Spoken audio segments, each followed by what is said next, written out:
અત્યારે તો પોલીસ જે છે એ તપાસ કરી રહી છે. એટલે પોલીસ તપાસમાં અમે ક્યાંય હસ્તક્ષેપ નહીં કરીએ, પણ પોલીસ તપાસમાં ક્યાંય પણ ત્રુટિ રહી જશે કે ત્રુટિ રાખવામાં આવે તો અમે એ ત્રુટિને પૂરી કરવા માટે થઈ અને કોઈ પણ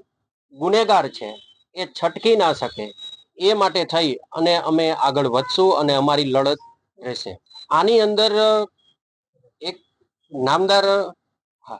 નામદાર ગુજરાત હાઈકોર્ટ દ્વારા એક ટકોર કરવામાં આવી છે અને મારું પહેલું જે ઇન્ટરવ્યુ છે એ તમે જોયું હોય તો જ્યારે 5 આરોપીઓને રજૂ કરવામાં આવેલા ત્યારે મેં જણાવેલું કે એક ફોટોગ્રાફ છે કે જે ઓપનિંગ સંબંધેનો અથવા તો ત્યાં પાર્ટી કરવા ગયેલા આઈએસ આઈપીએસ અધિકારીઓ જે છે એનો ફોટોગ્રાફ હતો અને એ ફોટોગ્રાફ કાં તો ઓપનિંગનો હતો અથવા તો ત્યાં પાર્ટી કરવા માટે ગયેલા જે આઈપીએસ આઈએસ અને બીજા જે એના સાથી કર્મચારીઓ અધિકારીઓ હતા એનો હતો. તો એ લોકોને આ બનાવ વાળી જે જગ્યા છે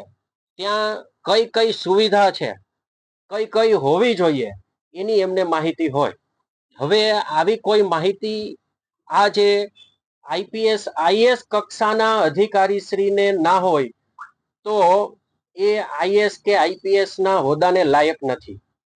માનનીય શ્રી જગદીશન સાહેબ જ્યારે આવા જ એક ગેરકાયદેસર જગ્યાના ઓપનિંગની એમને આમંત્રણ મળેલું હતું, તેવા કિસ્સામાં તેને સ્થળ ઉપર જ જઈને જે સુવિધા નથી, જે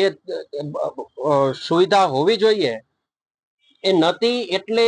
એ જ સમયે એને નોટિસ આપવામાં આવેલ હતી અને એ જ જે જગ્યા હતી એની સામે કાયદેસરની કાર્યવાહી કરવામાં આવેલ હતી. જો આ આઈપીએસ આઈએસ કક્ષાના અધિકારી શ્રીઓ ખરેખર તે સ્થાનિક જગ્યાએ ગયા હોય અને એને જે જગ્યા છે એનું સ્થળ નિરીક્ષણ કરવું એ એની ફરજમાં ઓટોમેટિક આવી જાય છે. જો તેઓએ ત્યારે જ આ ગેમ ઝોનમાં ફાયર એનઓસી, બિલ્ડિંગ પરમિશન, જે રહેણાંકમાંથી કોમર્શિયલ ઝોનમાં ઉપયોગ થઈ રહેલો છે તો એ સંબંધેની પણ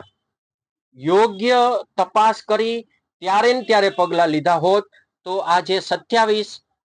જે મૃતકો છે એનું મૃત્યુ થયું ના હોત. કોઈ પણ કેસ અમારી પાસે આવે તો એ કેસના મૂળ સુધી જવાની મારી આદત છે. એ તમામે તમામ પાસાઓ છે એનો વિચાર કરી, એનો સ્ટડી કરી, તમામ જે કાયદાકીય જોગવાઈઓ છે, કેટલી કલમ લગાડી છે, કેટલી નથી લગાડી, કેટલી લગાડવી જોઈએ, એ તમામનો અભ્યાસ કરી અને પછી અમે આગળ વધતા હોઈએ છીએ. હાલના કેસમાં મેં આ જે બનાવ છે એનો સંપૂર્ણ વિગતો જે છે એ મેં મારા પ્રાઇવેટ જે ઇન્ફોર્મર હોય એમના દ્વારા પણ મેળવી છે, મીડિયા દ્વારા મેળવી છે, સરકારી અધિકારીઓ દ્વારા મેળવી છે અને પદાધિકારીઓ છે ભાજપના હોય કે કોંગ્રેસના હોય એમના દ્વારા એમના પાસેથી પણ મેં મેળવી છે અને એમાંથી સાચી શું છે ને ખોટી શું છે એ તમામની વિગતો નેક લક્ષમાં લઈ અને પછી આ જે સમગ્ર કાર્યવાહી છે એમાં હું આગળ વધી રહ્યો છું. પણ શાંતિથી ઠંડા કલેજે એક પણ પ્રકારનો જે ગુનો છે એ કોઈએ કરેલો હોય તો એ ગુનેગાર છટકી ના જાય એ માટે થઈ અને પૂરેપૂરું ધ્યાન એ જ દિશામાં કેન્દ્રિત કરી અને હું આગળ વધી રહ્યો છું. તમે સીટની વાત કરી તો સીટ દ્વારા આ જે ફોટોગ્રાફ છે એ નામદાર ગુજરાત હાઈકોર્ટે ધ્યાનમાં લીધો. નામદાર ગુજરાત હાઈકોર્ટે ટકોર કરી એટલે સીટ દ્વારા આ ફોટોગ્રાફ અને તેના પછી જે આમંત્રણ કાર્ડ છે આ ટીઆરપી ગેમ ઝોનનું એ કબજે કર્યું હોય એવું મને જાણવા મળેલ છે. હવે આમંત્રણ કાર્ડ જ્યારે કબજે કર્યું છે તો એ આમંત્રણ કાર્ડ છાપવા વાળું જે પ્રિન્ટિંગ પ્રેસ છે એનું પણ નિવેદન પોલીસ અધિકારીઓએ લેવું જોઈએ અને પોલીસ જે તપાસનીશ અધિકારી અને સીટ દ્વારા એમનું નિવેદન પણ લેવામાં આવેલ હશે, જેથી આ તપાસનો ગાડીઓ જે છે એ ખરા મગરમચ્છો છે એ આ તપાસમાંથી છટકી ના જાય, એને કોઈ છટકબારી ન મળે, કેસ ચાલવા માટે આવે ત્યારે પણ એ કોઈ છટકી ના શકે, એ માટે થઈ અને અમારું ધ્યાન જે છે એ પૂરેપૂરું આ કેસમાં રહેશે અને અમે તેનું